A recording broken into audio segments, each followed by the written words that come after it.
하겠습니다. 자, 오늘 말씀 제목은 현장에서 빛을 비추는 등대입니다.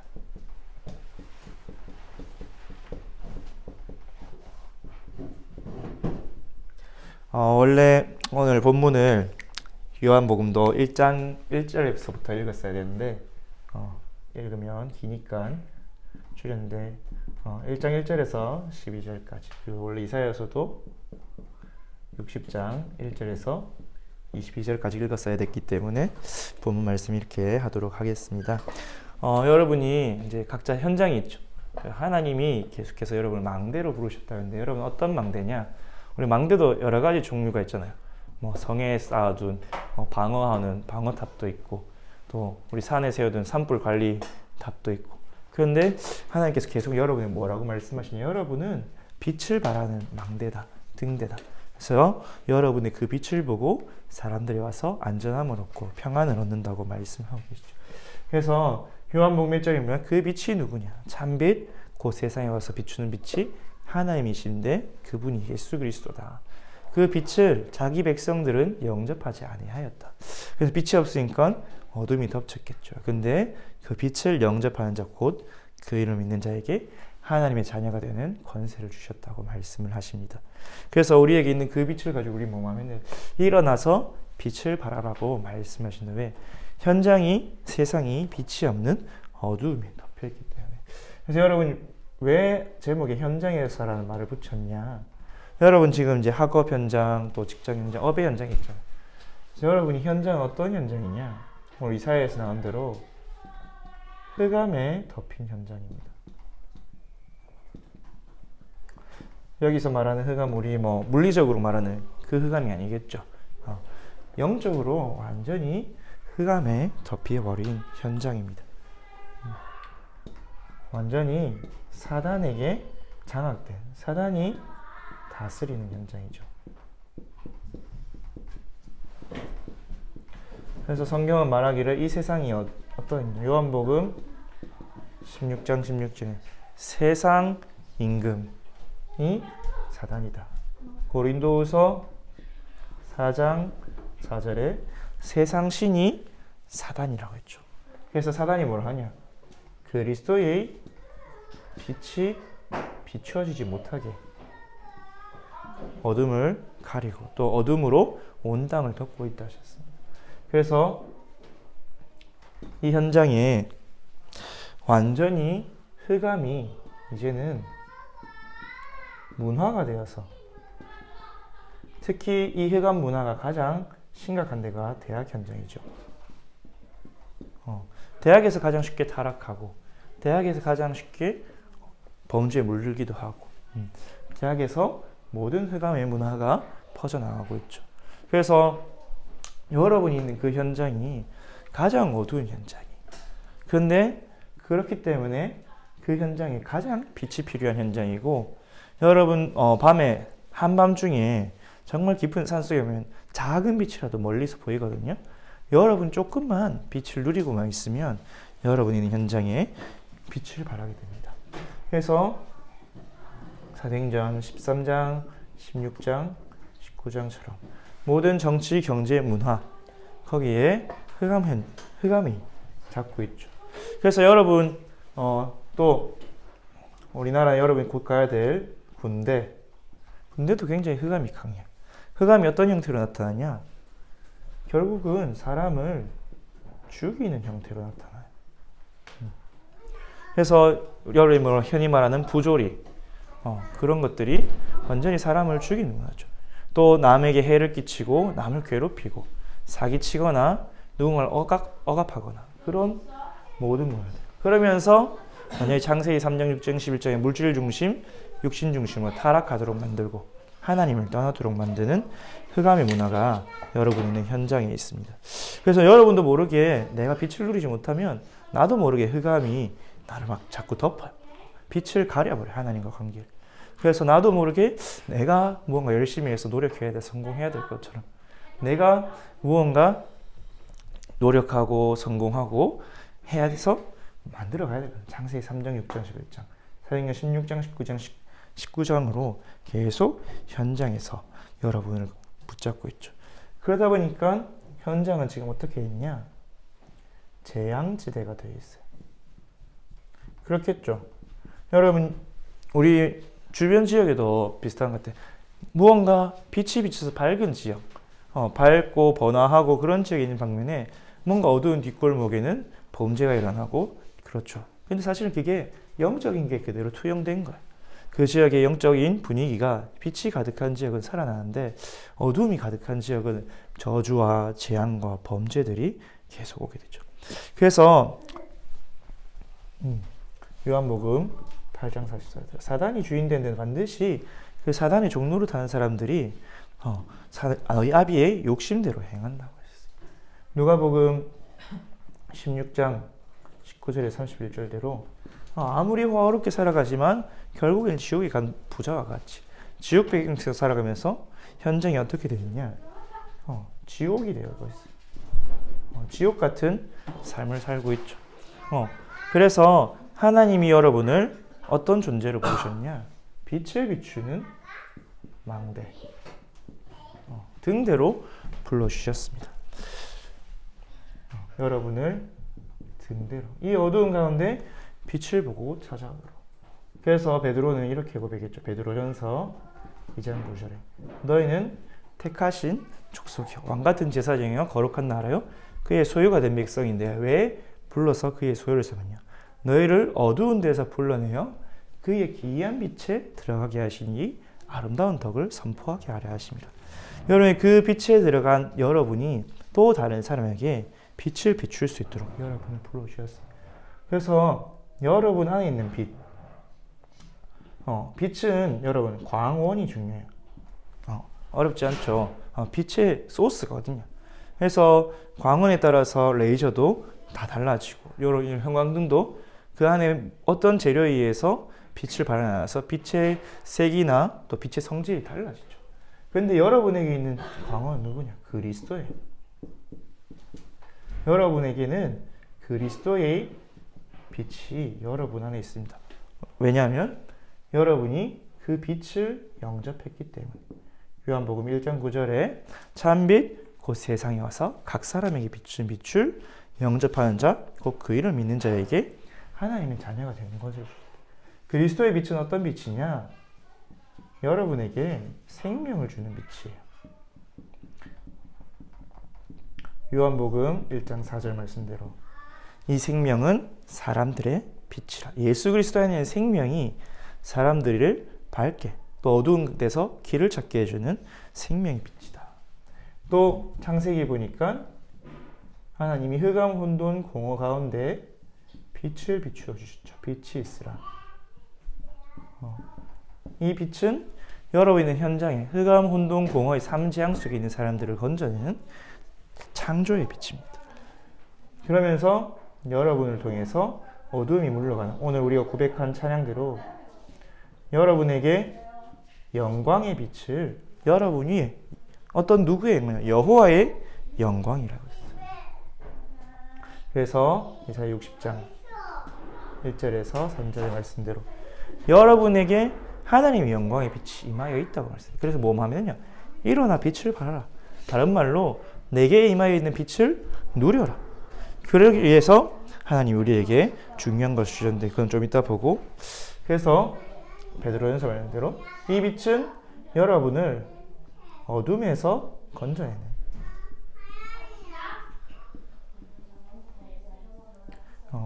기이한 빛이다 말씀하고 계시죠. 베드로전서 2장 9절 말씀대로 여러분 원래 어두운 가운데 있던 사람들이죠. 저도 그래요. 저도 옛날을 되돌아보면 내가 굉장히 어두운 가운데 있었구나 그런 생각이 많이 들어요. 뭐 소설도 되게 좋아했었고 게임도 되게 좋아했었고 어디 밖에 안 나고 맨날 집에 처박혀 있어서 운동도 안 하고 그리고 굉장히 생각도 부정적이었고 우울하고 비관적이고. 그래서 얼마 전에 저 대학 시절에 지도했던 목사님과 통화를 했는데 이런 말씀을 하셨어요. 성우님 네가 굉장히 밝아졌다 이렇게 이야기를 하시더라고요. 대학 때 늘 조용하고 가만히 있고 말도 안 하고 그래 가만히 있었는데 근데 여러분 안에 이 빛이 있으면 여러분이 변화되어지고 살아나게 있어요. 그러면서 하나님 여러분에게 주신 빛은 어떤 빛이냐? 사람을 치유하는 치유의 빛이죠.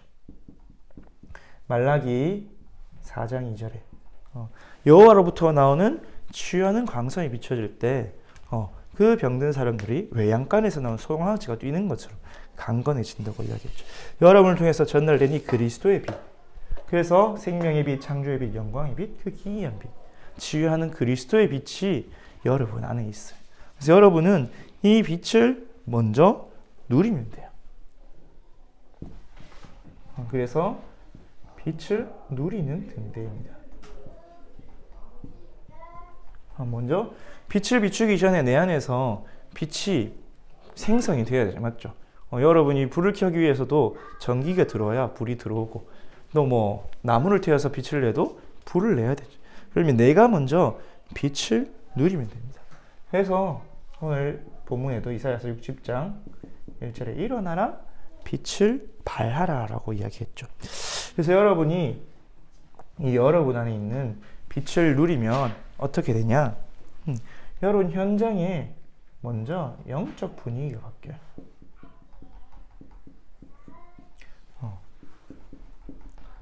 어떻게 바뀌냐? 현장에 흑암이 결박됩니다. 현장에서 생명이 살아나기 시작합니다. 어떻게 살아나냐?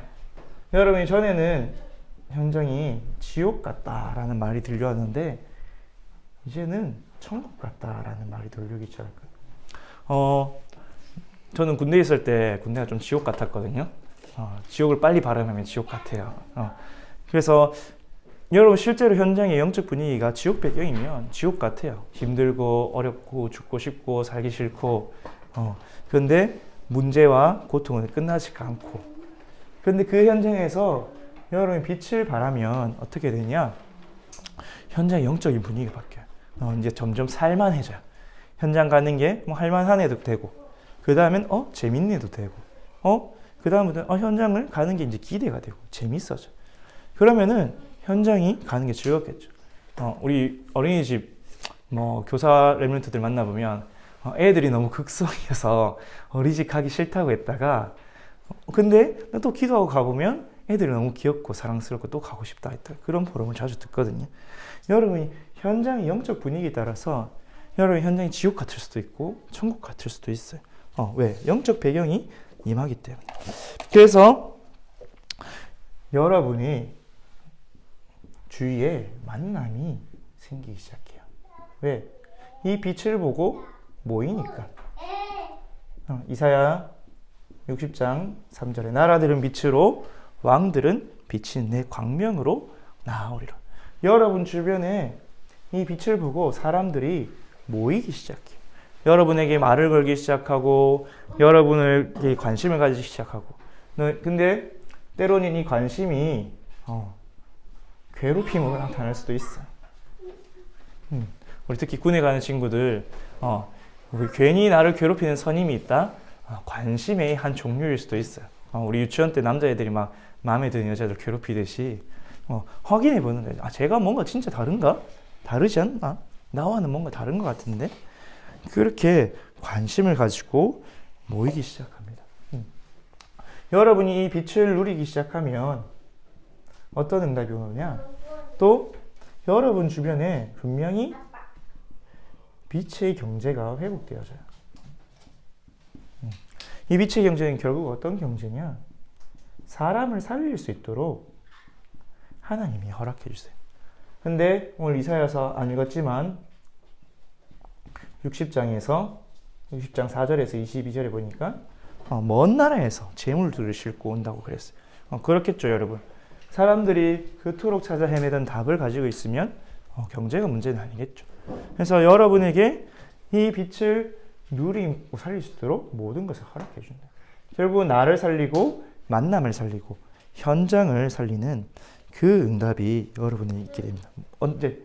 내가 이 빛을 누리고 있을 때. 그래서 여러분이 뭘 하면 되냐? 등대 관리를 해야 돼요. 등대 관리.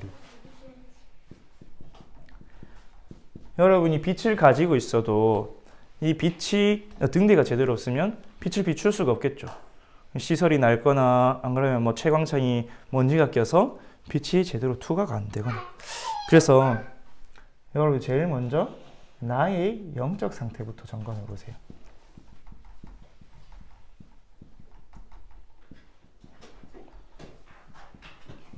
어떤 걸 점기해 보냐? 먼저 내가 혹시 이 빛을 가리는 나의 동기는 없는지, 나는 정말 올바른 동기로 이 빛을 누리고 있는지, 안 그러면은 다른 동기로 누리고 있는지. 근데 여러분 다른 동기로 빛을 다른 동기를 가지면 이 빛이 흐려져요.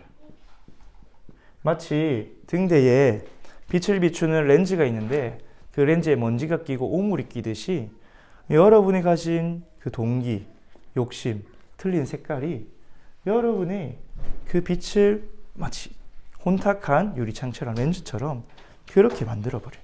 그래서 여러분이 나의 영적 상태 혹은 내가 12가지 함정 속에 있지 않는지, 틀 속에 있지 않은지, 올무 속에 있지 않은지 한번 점검해 보세요. 그래서 정말 내가 이 빛을 정확하게 비추, 깨끗하고 투명하게 비추는 등대가 맞는가? 근데 하나님은 속지 않으세요. 여러분이 정말 깨끗하고 투명하게 그리스도의 빛만 전달할 수 있는지 아니면 다른 것을 전달하는지. 그래서 어떻게 돼야 되냐? 바울과 같이 오직 그리스도만 드러나는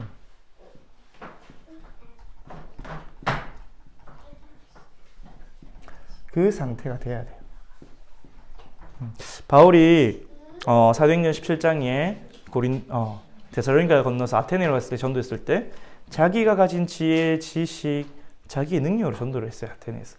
근데 뭐 몇 사람 영접하긴 했지만 크게 전도운동이 일어나지 않죠. 그래서 바울이 사도행전 18장에 고린도로 들어가는데 나중에 고린도전서 2장에 보니까 이렇게 고백을 해요. 고린도전서 2장 1절에서 보니까 내가 그리스도와 그가 십자가에 매달린 것 외에는 다른 것은 알지 않기로 하였노라. 내가 내 것 가지고 전달해봤는데 안 된다는 거죠. 뭐만 전달하냐? 오직 그리스도만 전달할 때 나타났던 거죠.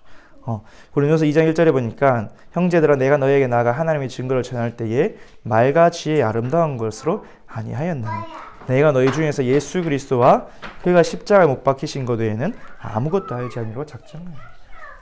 다른 말로 나는 드러나지 않는 거예요. 나의 예를 들어서 여러분 제가 뭐 서울대를 나와서 정치외국을 말을 잘하는 상태에서 하면 사람들이 어떻게 보겠어요? 저 사람은 뭐 공부 잘했으니까. 저 사람은 좋은 대학 나왔으니까. 그런 배경들 그런 걸 보겠죠. 근데 진짜 막 류 목사님처럼 옛날에 방황하고 쌈박질도 좀 하고 그랬던 분이 진짜 변화되니까 복음이 증거되는 것처럼. 우리 담임 목사님도 그렇게 이야기하시잖아요.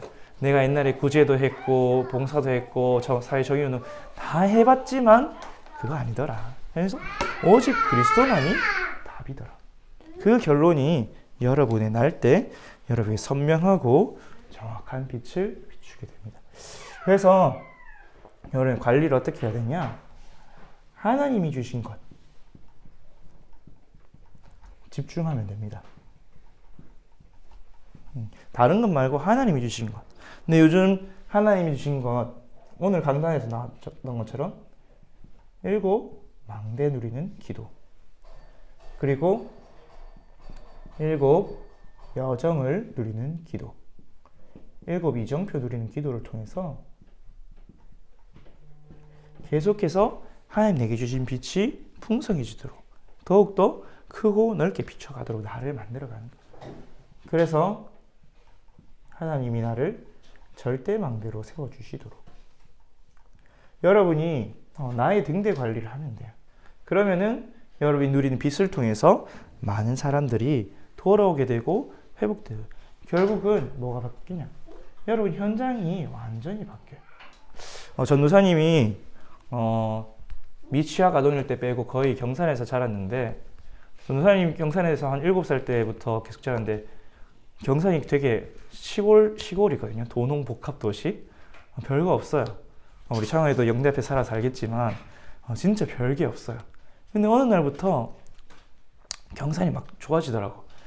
막 호수공원도 생기고 지하철도 들어오고 막 주택단지도 엄청나게 들어오고 하면서 지역 경제가 살아나고. 그래서 늘 신기하다 싶었는데 진짜 별거 없거든요. 캐치프레이즈 살기 좋은 도시 경산인데 진짜 살기가 좋아지더라고. 근데 그냥 어느 날 문득 깨달았어. 경산에 복음을 전하는 교회가, 빛을 전하는 교회 있으니까 지역이 흑암이 무너지는구나. 근데 경산복음교회 여러분 가보면 알겠지만 별로 크지가 않아요. 우리 전도사 모교회 성도님들 다 해봤자 40명, 50명. 그런데 다른 건 안 했어요. 그냥 계속 20년 동안, 30년 동안 복음 운동하는데 현장에 흑암이 무너지고 실제 지역이 살아나고 또 그 안에 성도들이 살아나고 사람들이 살아나고 이렇게 흑암이 무너지는 응답이 있습니다. 전도사님 또 군에 있을 때 그냥 크게 많이 복음 전할 기회가 없었어요.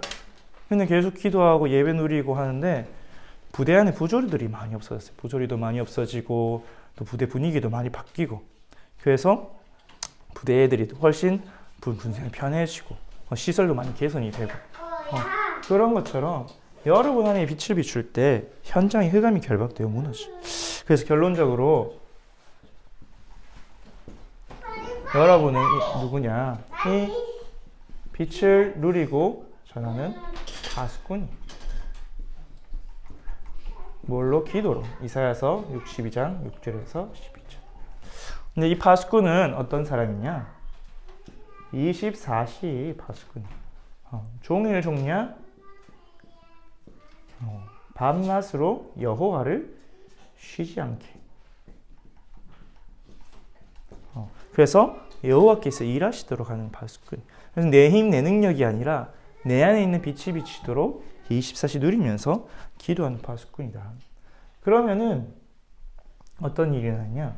여러분을 통해서 하나님이 25시의 일을 이루시겠죠. 여호와가 일하시게.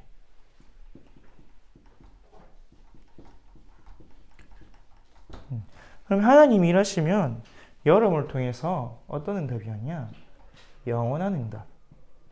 다른 말로 237 5천 종족이 살아나고 병든 자가 치유되고 우리의 후대가 서밋으로 세워지는 응답이 오겠죠. 지난주에 말씀드렸던 그 삶들의 응답이 여러분을 통해서 오게 될 거예요. 파수꾼이 성벽만 잘 지키고 있는데 그 안에서 모든 활동들이 다 일어나는 것처럼 여러분 현장에서 파수꾼을 서서 기도하고 말씀 묵상하고 777 누리고 하는데 이렇게 현장이 변화되어지기 시작해요. 왜? 여러분 그 파수꾼이 지키는 그 테두리 안에서 영역 안에서 일하기 때문에 사람들이 안전하게 일하고 변화되는데 하나님이 여러분을 파수꾼을 세우고 하나님이 일하신다고 하셨죠. 그래서 여러분을 통해서 지금도 빛입니다. 여러분. 여러분 자체가 빛이야. 너 빛의 자녀라. 하나님이 너를 빛으로 부르셨다. 여러분을 세상의 빛과 소금으로 부르셨댔어요. 자, 우리 옆에 사람 보면서 축복합시다. 너는 빛이야. 너는 존재 자체가 빛이야. 여러분 존재 자체가 빛이에요. 근데 한 가지만 속지만 하면 돼. 내가 빛이구나. 그냥 여기 있는 것만으로 빛이구나. 내가 뭐 하고 안 하고 상관없이 여기 내가 있어서 빛이라는 사실을 자각할 때 빛이 비추어져 흑암이 무너지는 거다. 그러면 그 빛을 따라서 이런 응답들이 오겠죠. 그래서 여러분 현장에서 빛을 비추는 등대의 응답 마음껏 누리시기를 바랍니다. 기도하겠습니다. 하나님 아버지 감사합니다. 예수 그리스도의 참 빛이 우리 안에서 비춰질 수 있도록 우리를 등대로 세워주심을 감사를 드립니다. 하나님 우리를 등대로 삼아주셨기에 우리가 최고로 빛을 잘 비추고 생명을 살리는 최고의 등대로 망대로 세워지게 하여 주옵소서. 하나님 절대 망대되어서 현장에 빛을 비출 때 현장에 흑암이 무너지고 결박되고 생명이 살아나고 많은 사람들이 모여지게 될 줄 믿습니다. 그 작은 자가 천을 이루고 그 약한 자가 강국을 이루시겠다고 하나님이 말씀하셨사오니 하나님이 뜻대로 우리 선교 제일교회 모든 렘넌트들이 모든 현장에서 약한 자가 천을 작은 자가 강국을 이루는 응답을 받게 하여 주시옵소서. 하나님 이루실 줄 믿사옵고 예수 그리스도 이름으로 기도하옵나이다. 아멘.